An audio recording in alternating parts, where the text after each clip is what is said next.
Salut à tous, allez on est parti pour un petit unboxing. Donc l'Optima Mid, la réédition du modèle de 87, sorti ce mois-ci en France.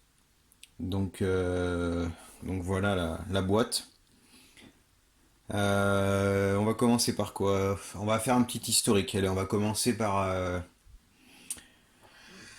revenir en 87. Donc l'Optima Mid, c'est le successeur du modèle Optima.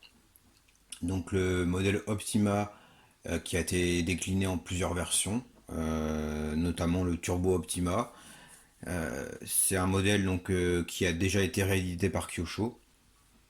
Euh, la particularité de l'Optima, c'est que c'était un TT, un dixième 4 roues motrices, mais avec le moteur à l'arrière. Donc là, la principale évolution, c'est que le moteur est passé à l'avant, enfin devant le train arrière. Du coup, d'où son nom mid comme middle, donc moteur central. Voilà, ça c'est sa principale évolution. L'autre évolution, on va dire par rapport à l'Optima, c'est qu'on est passé sur une transmission à courroie. À l'époque, c'était une transmission par chaîne. Donc en 87, la grosse nouveauté, c'était voilà, la transmission par courroie.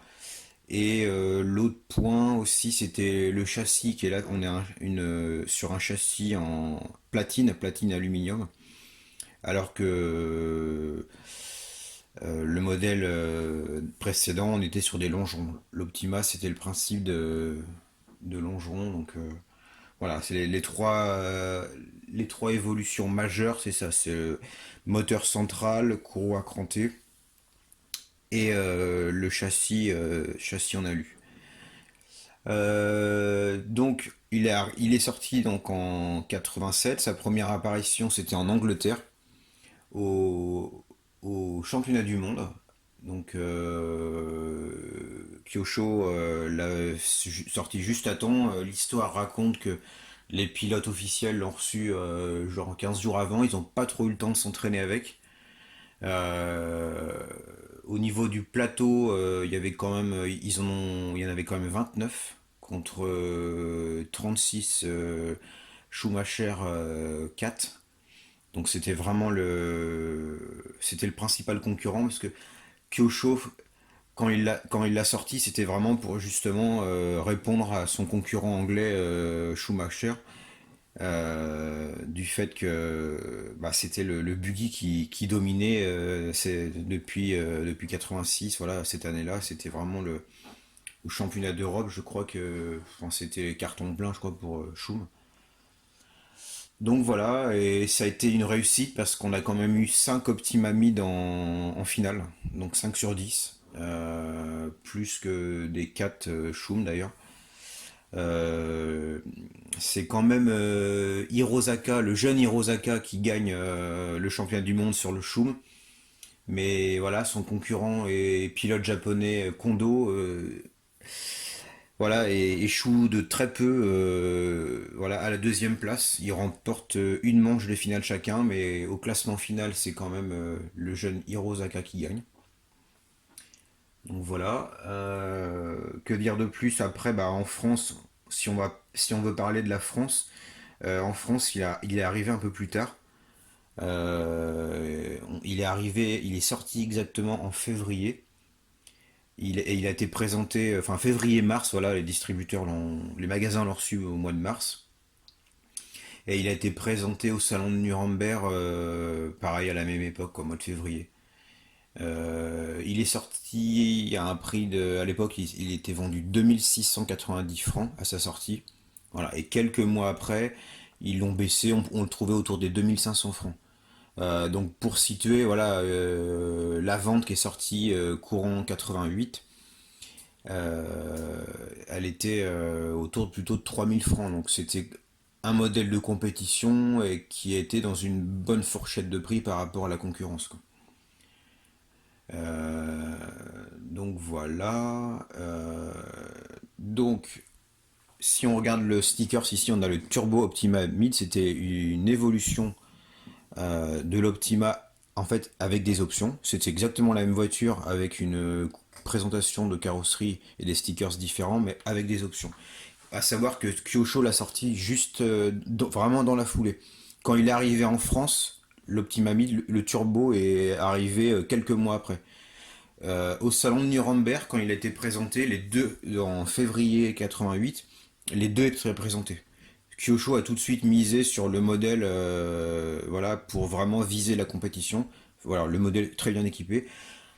Pour comparer, à l'époque, ce qu'on avait le plus, c'était un châssis fraisé, parce que l'Optima Midi, le châssis n'était pas fraisé. On avait des biellettes de tirant à pas inversé, les cardans homocinétiques à l'avant, je crois, les supports amortisseurs en époxy et non en alu, parce que sur le Optima Mid, c'était des supports d'amortisseurs en alu. Bon, on y reviendra après, mais il faut savoir que cette réédition, elle n'est pas 100% fidèle à l'Optima Midi. Ils ont fait quand même quelques évolutions. Donc dans ces évolutions, on retrouve des options qu'avait le Turbo Optima Midi. Donc en fait, on est un petit peu entre les deux. Au niveau des autres options, bah, il y avait les barres anti-roulis. Il était équipé des barres anti-roulis du coup en version turbo. Et puis qu'est-ce qu'il y avait d'autre? J'ai dit cardon homocinétique, je l'ai dit. Voilà, donc c'était pas, il n'y avait pas de grosse différence, mais c'était vraiment les options utiles pour faire des courses. Donc voilà, bah écoutez, on va passer directement à l'ouverture de la boîte après ce petit historique. Donc je vous fais ça en live. On va faire ça proprement. Ah bah, le sticker c'est. Ah bah on va l'enlever tout doucement, essayer de pas le déchirer. J'aime pas trop faire ça, mais ce qui s'est passé, c'est que Kyosho, voilà, le distributeur, je pense qu'il a été ouvert pour rajouter les planches en bonus. Donc, voilà, le kit, c'est assez étrange. Le distributeur l'a ouvert pour rajouter les pièces en bonus pour les premières séries.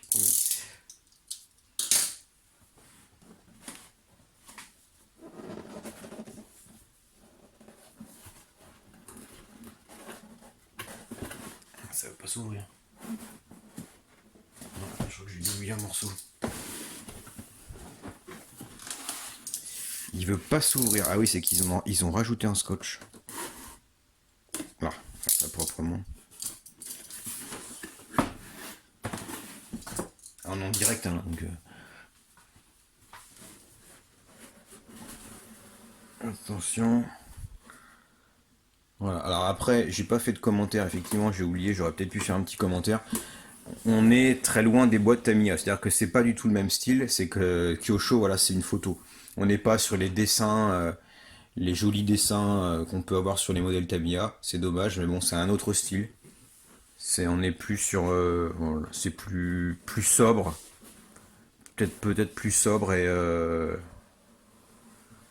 peut-être plus sur l'esprit compétition, je sais pas comment on peut dire ça. Si on regarde les tranches, voilà, on est vraiment que sur des photos. Là, on est vraiment sur des photos de la réédition, donc c'est pas du tout ce qu'il y avait à l'époque. Voilà, je suis pas spécialiste parce que, comme vous savez, à l'époque, notre cher revendeur Contact Modélisme n'avait pas ne distribuait pas Kyosho. Le distributeur c'était Drastic. Drastic, c'était quand même bien moins distribué que. Enfin, Kyosho était moins bien distribué avec Drastic que ce qu'on a pu connaître avec Tamiya et T2M. Donc du coup, je pense qu'il voulait pas trop travailler avec. Voilà. Alors la présentation, bon, ils ont fait un petit blister rigide là, un peu comme Tamiya a pu faire avec la vente. Et surtout pour refaire un peu comme, voilà, comme à l'époque. Donc la planche d'autocollant. Voilà, donc ça c'est en bonus. La version bonus avec les stickers bleus pour la carrosserie du turbo. Un aileron noir en plus pour faire aussi la déco. Ça c'est intéressant d'avoir un deuxième aileron. Le premier aileron qu'on voit ici, lui, il est blanc pour faire la version box art de l'Optima Mid. Voilà, une première différence déjà par rapport au modèle d'origine, c'est que là on est sur un aileron en plastique. Donc on n'est pas sur du Lexan. Donc c'est des plastiques voilà, souples, typiques des TT1 8. C'est-à-dire que voilà, c'est beaucoup plus résistant. Voilà, on est vraiment dans l'esprit du TT1 8e. Ils ont laissé tomber l'aileron Lexan qui était d'origine. Déjà première différence. Voilà. Bon, la carrosserie qui a l'air très bien finie, très propre.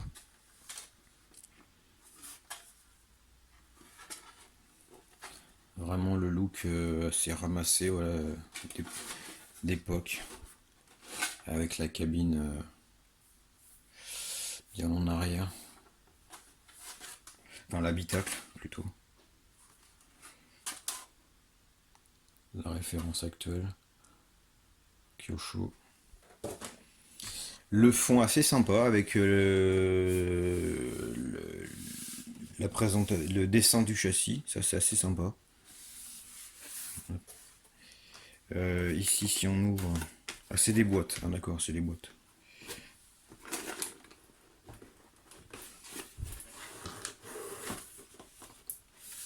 C'est que tout est scotché donc j'ai un peu peur de défaire. Bon, on va commencer par là.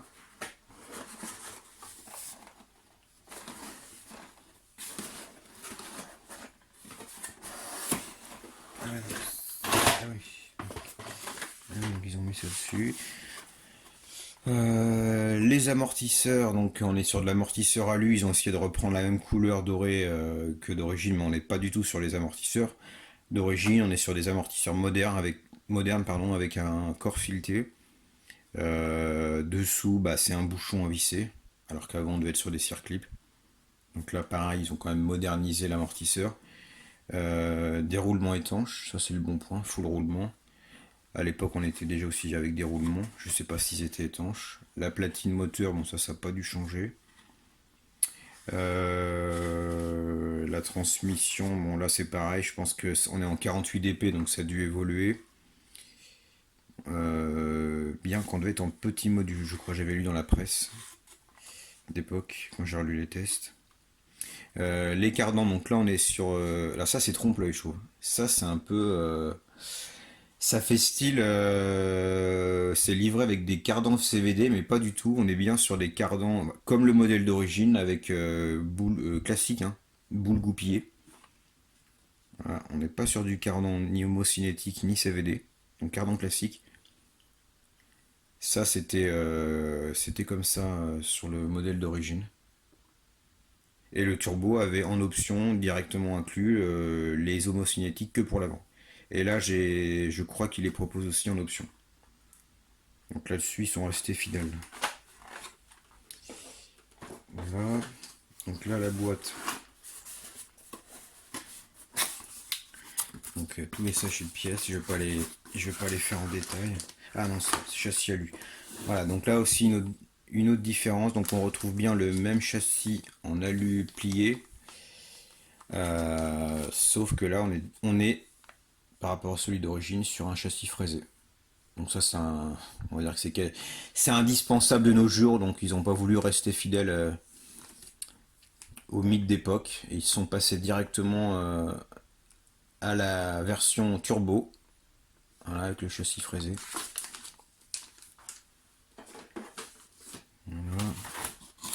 Il y a certainement pas mal de sachets de pièces. Voilà, platine supérieure en époxy. Donc ça, la platine supérieure en époxy, c'était déjà comme ça aussi. De mémoire, ou alors c'était en alu, je sais plus.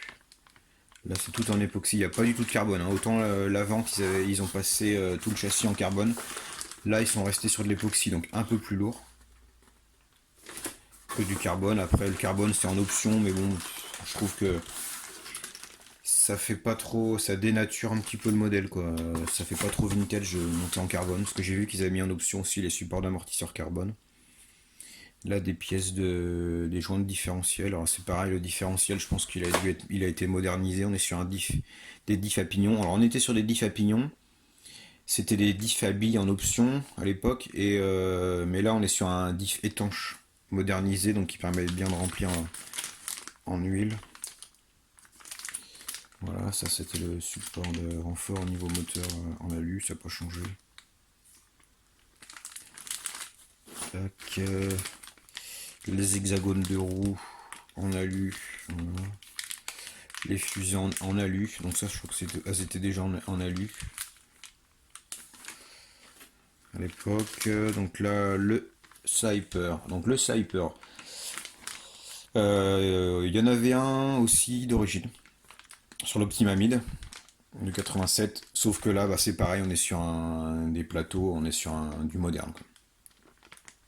Donc à l'époque c'était pas du tout le même, c'était pas la même technologie on va dire, mais bon il y avait quand même, il avait déjà son sniper, ce qui montrait que déjà c'était un modèle de compétition, parce qu'à l'époque il roulait beaucoup, enfin pratiquement que sur terre.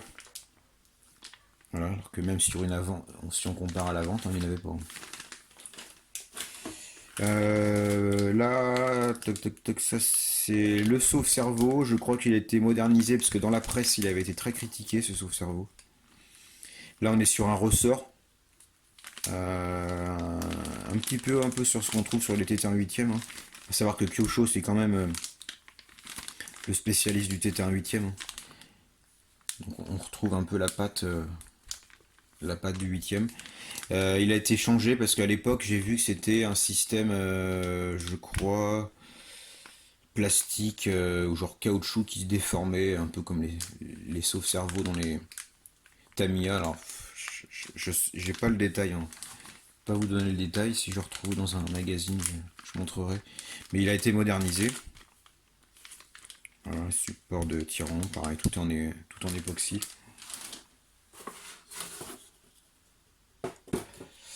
Voilà, donc là, est-ce que je vais réussir? Ah, c'est collé, j'ose pas trop déchirer. Ah, ils ont scotché. C'est pas terrible, je sais pas pourquoi ils ont mis ça. Ils ont mis un bout de scotch, donc je vais faire doucement.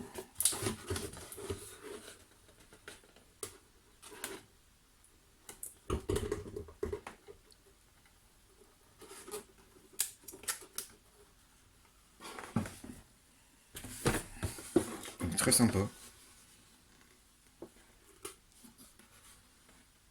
Le fond de boîte c'est vraiment sympa. Voilà, et là on trouve l'autre boîte.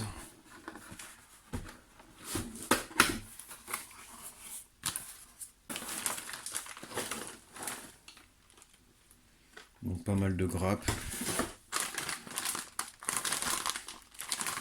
Un petit peu de grappe à la Tamiya, parce que bon, tous les constructeurs ne travaillent pas,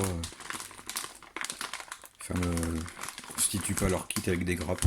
Si on prend les Américains, chez Asso, il n'y a pratiquement pas de grappes. Voilà. Et là, on va arriver sur les caches, cache courroie, cache moteur.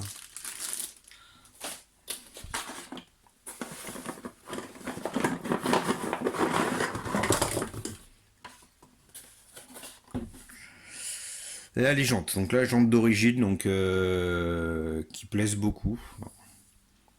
Alors j'ai rigolé parce que quand j'ai relu les tests alors je sais plus si c'est Auto RCM ou Auto 8, les Français tout de suite la première remarque, alors, ils avaient dit ah ça fait penser, ça fait des jantes type 205 GTI les modèles 1,9 litre qui étaient un peu avec cette forme là, donc ça plaisait beaucoup à l'époque.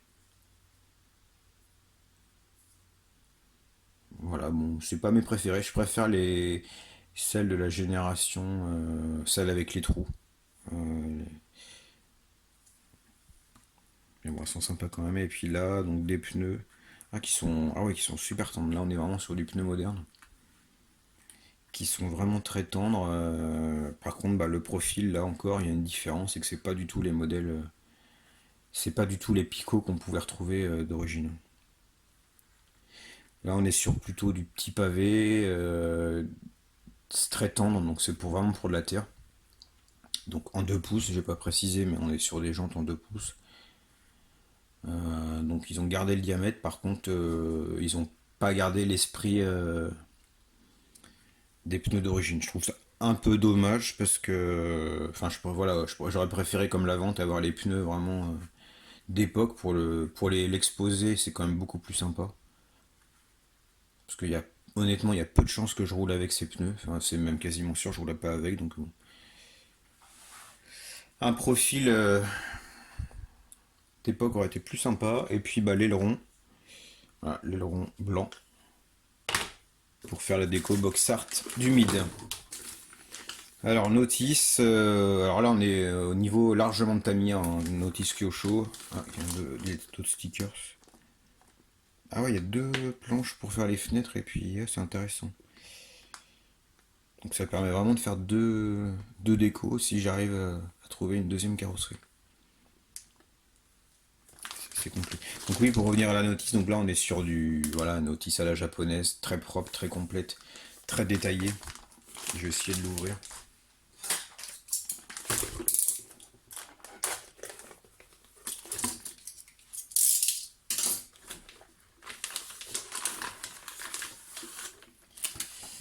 Là c'est clair, c'est toujours très très très clair.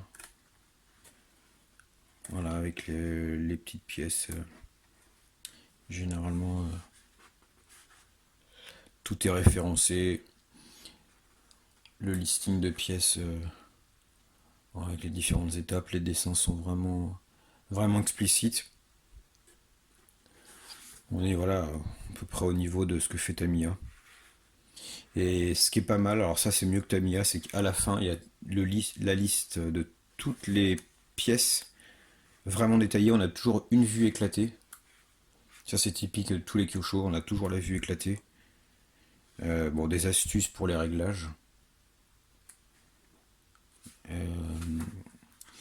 Et puis même la liste pour les accessoires, donc les références de les ressorts, là, il y a les pignons moteurs, les huiles silicone.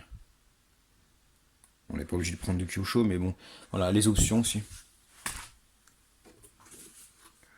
Voilà, les différentes options, donc ce que je disais tout à l'heure, les options, les supports d'amortisseur carbone. La barre anti-roulis, ah ouais, du turbo, donc elle est bien en option. Donc il faudra attendre qu'elle sorte, mais ça pour moi c'est une option que je vais acheter, ça c'est indispensable pour rouler sur les pistes modernes en Astro. Donc la barre anti-roulis, les cardans homocinétiques pour l'avant, qui semblent aussi enfin, intéressantes. Autant à l'arrière, je pense que j'en mettrai pas, mais à l'avant c'est sympa. Ça permet vraiment de se rapprocher de la configuration du turbo. Bon, le châssis carbone, non, je suis pas fan. Ou alors faudrait avoir le châssis carbone large, euh, comme les toutes dernières versions, mais bon, non, moi je resterai sur je pense celui qu'on a lu. Dans un premier temps, ah oui, même les biellettes à pas inversées.